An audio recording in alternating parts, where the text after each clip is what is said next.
and welcome. You're watching India Today. I'm Sakshi Batra. Big income tax relief. That is what Budget 2025 this Saturday could bring for you. The middle class has been demanding tax relief for several years now. But this time, it is the Indian economy which is demanding these concessions. And Finance Minister Nirmala Sitharaman is likely to pay heed. The wish list is huge, from sectors like housing to banking, insurance to the auto sector, all looking for a pie of the income tax sops. But where will the axe actually fall? Here's a look in our special series, Budget Unlocked.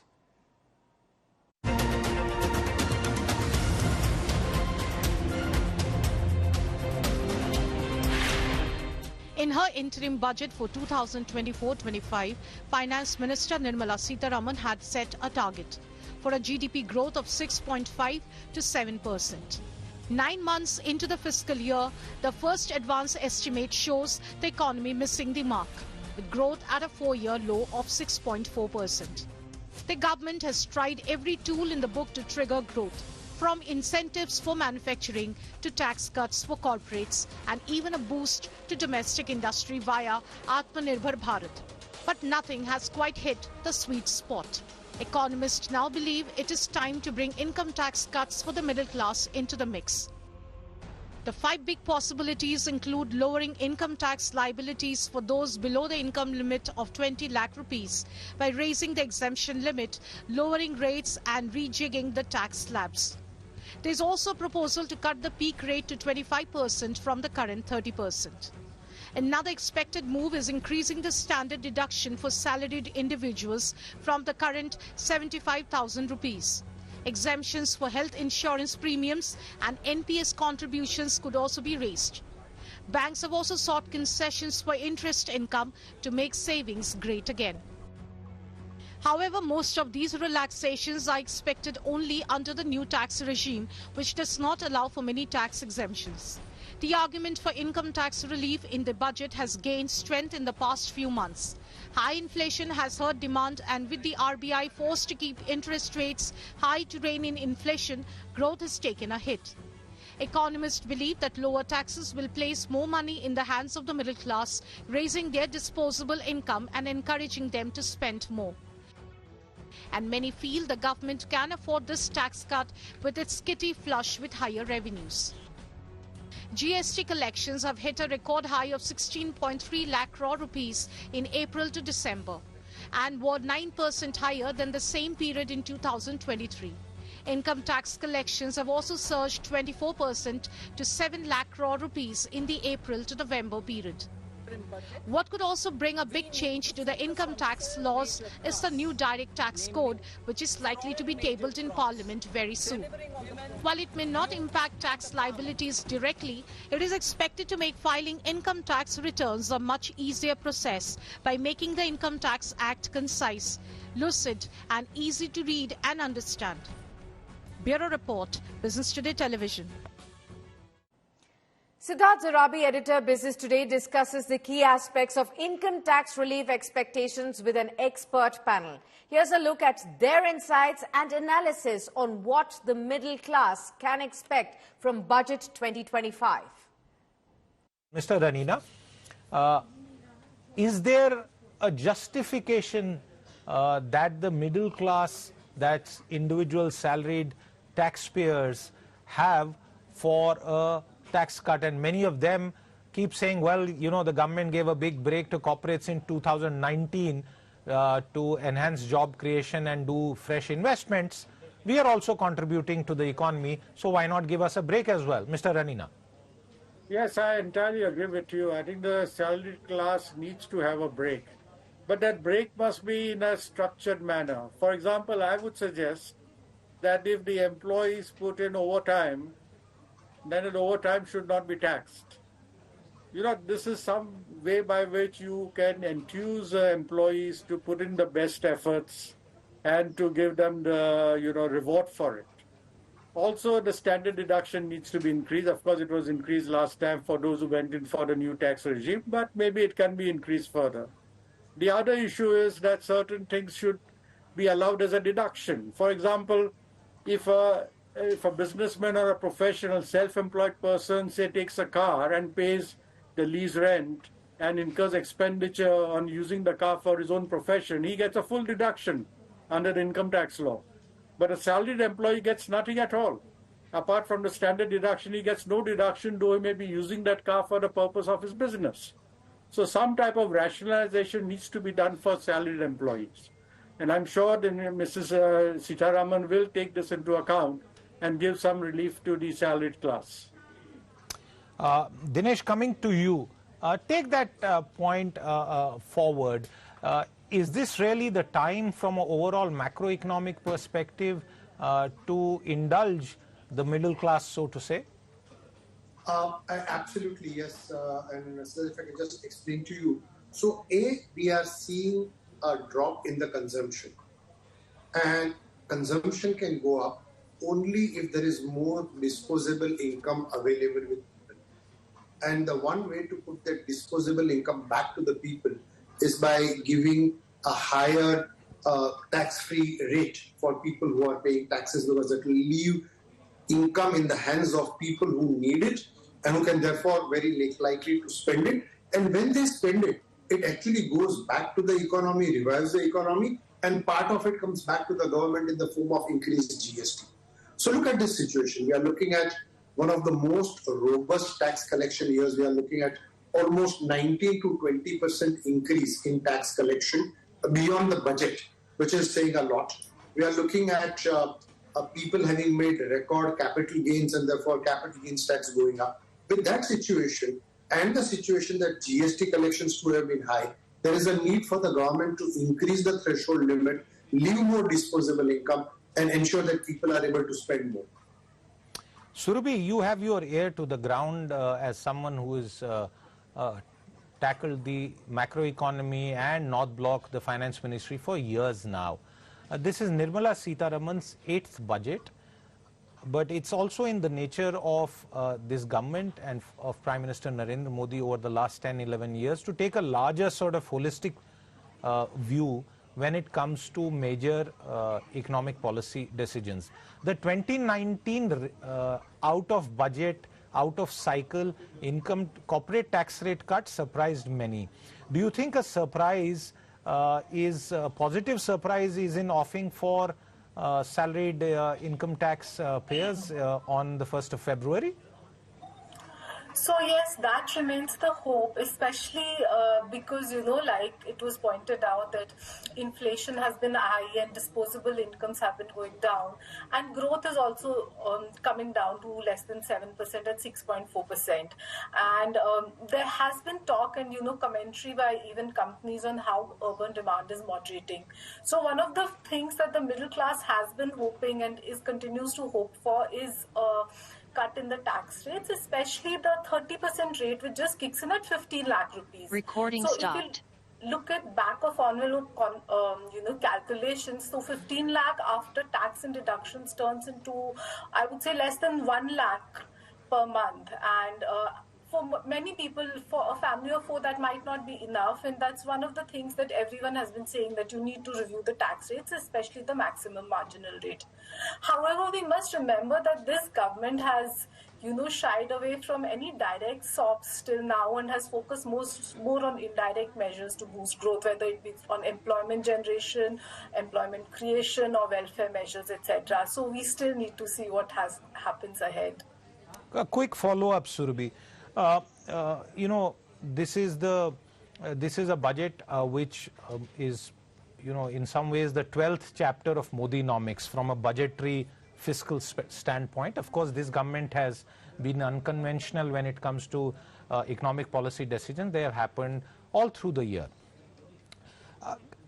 The macro backdrop that we are seeing of growth slowing down, company and the results that we are seeing, quarterly results, clearly pointing to the fact that there is a significant slowdown.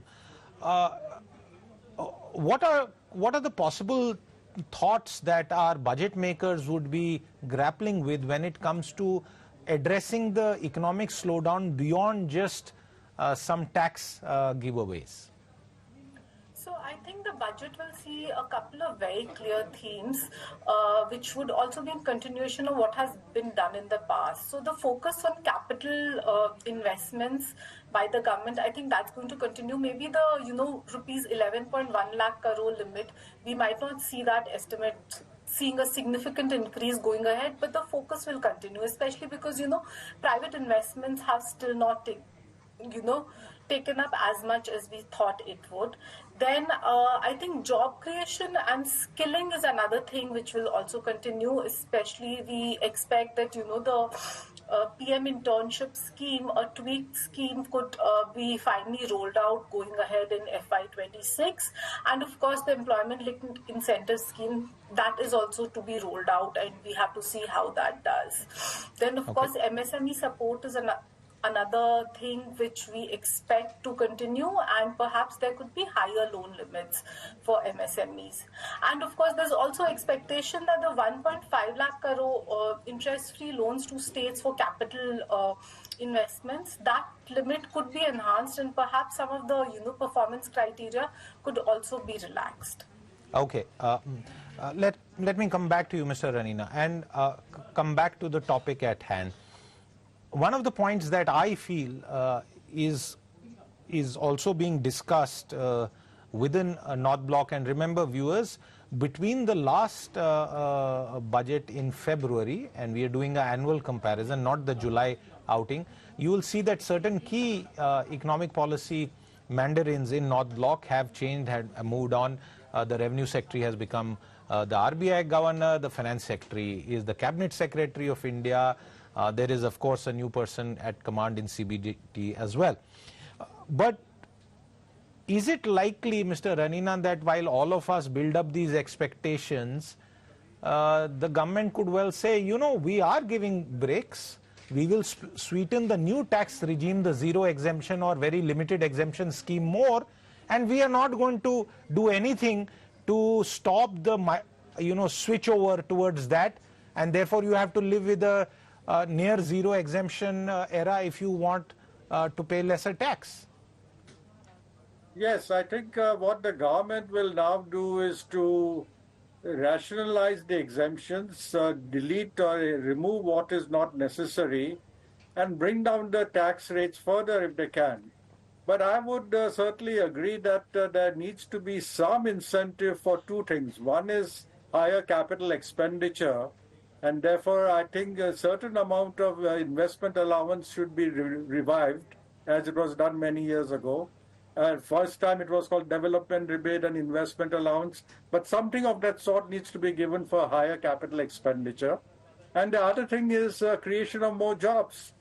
Creation of more jobs is a very important point because there are so many young people who are today finding it difficult to get jobs. So creation of new jobs should be a very important tool for the government, and for which they should give a sufficient tax incentive. We have a section 18 JJAA, but that is not sufficient. We need to streamline it and make it more effective.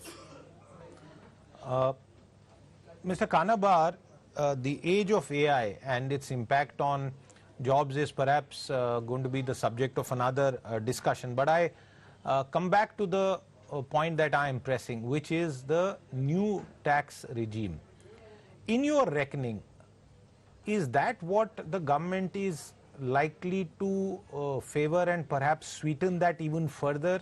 And given the numbers that we have seen in terms of adoption, a couple of years ago, it kind of, didn't start off too rapidly. But now, with the change, will the government and policymakers feel enthused that this is the way to go and all roads lead to the new tax regime? Absolutely, yes. 2 points here. So first of all, when the new tax regime was introduced for corporates, over a period of time, Siddharth, more than maybe 70-80% of the corporates have already moved to the new tax regime. Because you are looking at to say, I do not want deductions, I do not want exemptions, because all those deductions and exemptions lead to litigation. Mr. Ranina rightly made a point with regard to investment allowance and deduction for new employment. But as I see, what this government is trying to do is to move away move away from all of those deductions and allowances. And I don't see within the government thought process today that being the approach. Similarly, in the case of individuals, the new tax regime is comparatively new, and maybe not more than 20 to 30% of the people have moved there. And what I see is the government this time bringing in more and more provisions to make it lucrative for individuals to move out from the old regime to the new regime. And I think that's very appropriate. Every single time you look at litigation, years of litigation picking up, it just makes sense that people move to the new tax regime. One other thing, and maybe totally unrelated, you haven't asked this question, Siddharth, but one of the key themes of last year's budget discussion by the finance minister was she came back to say she wants to simplify the tax laws.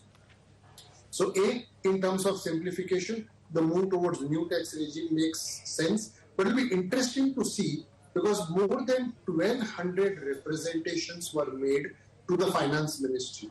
Chambers of commerce, professional bodies, firms of chartered accountants, advisors, etc., have made copious representation. It was acknowledged by the ministry.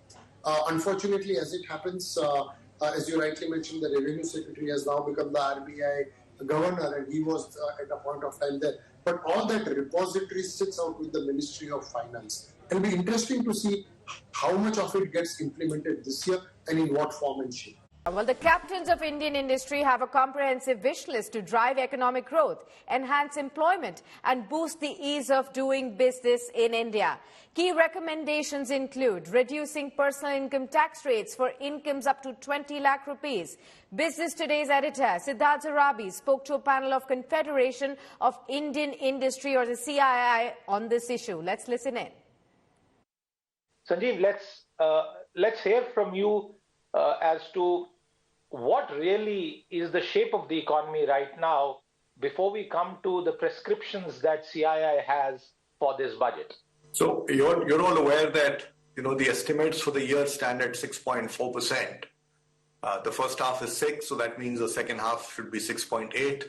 CII estimates anywhere between 6.4 and 6.7.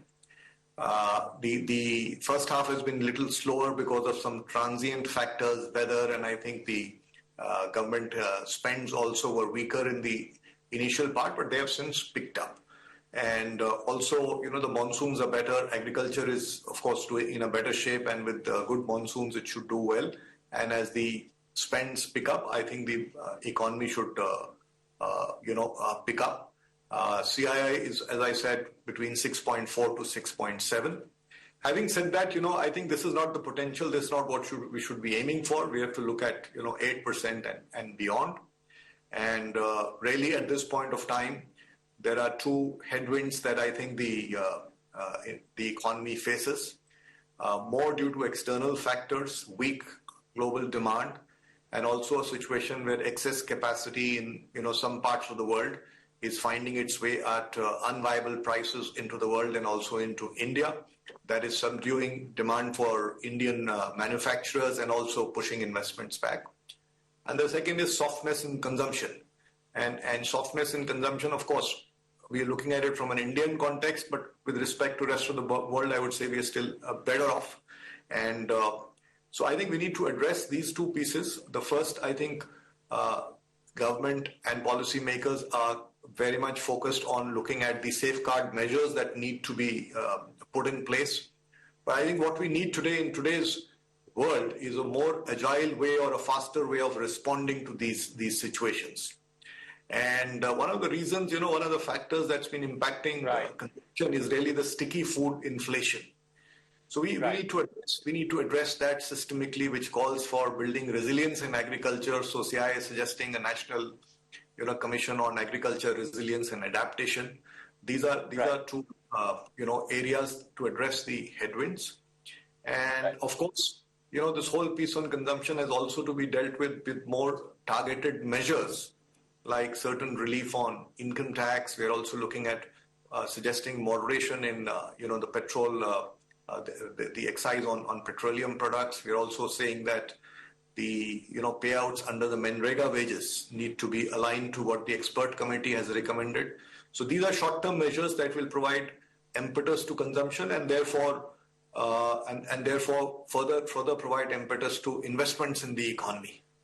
Rajiv, between all the factors and some of the headwinds that are buffeting the economy, when we take a look at recent quarterly results, it seems to suggest that demand is really one of the key things that producers are,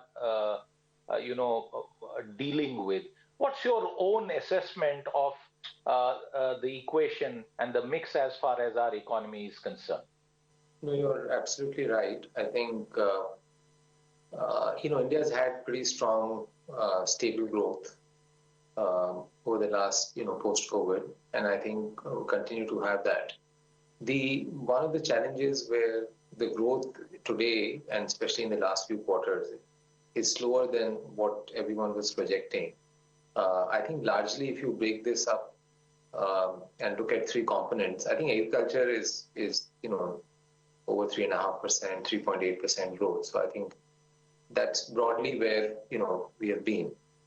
I think the growth on the manufacturing side and the industrial production side is where the impact is.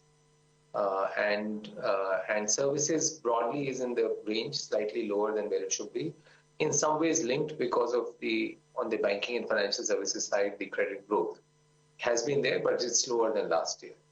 So if you go back then and look at it, the real reason for is and if you look at the performance of the companies also, one of the main reasons earlier it started with rural demand, that the rural demand was slower, especially, and then I think now one is witnessing that in urban demand also.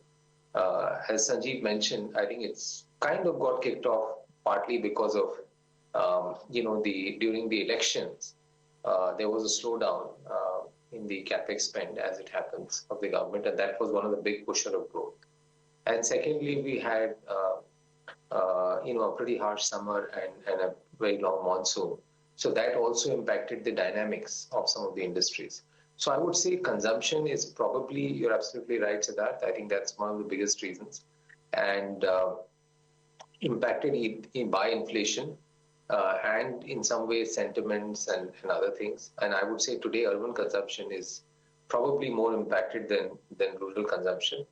I would also say the drivers of growth, employment growth, were partly in services, so technology industry, the entire startup ecosystem.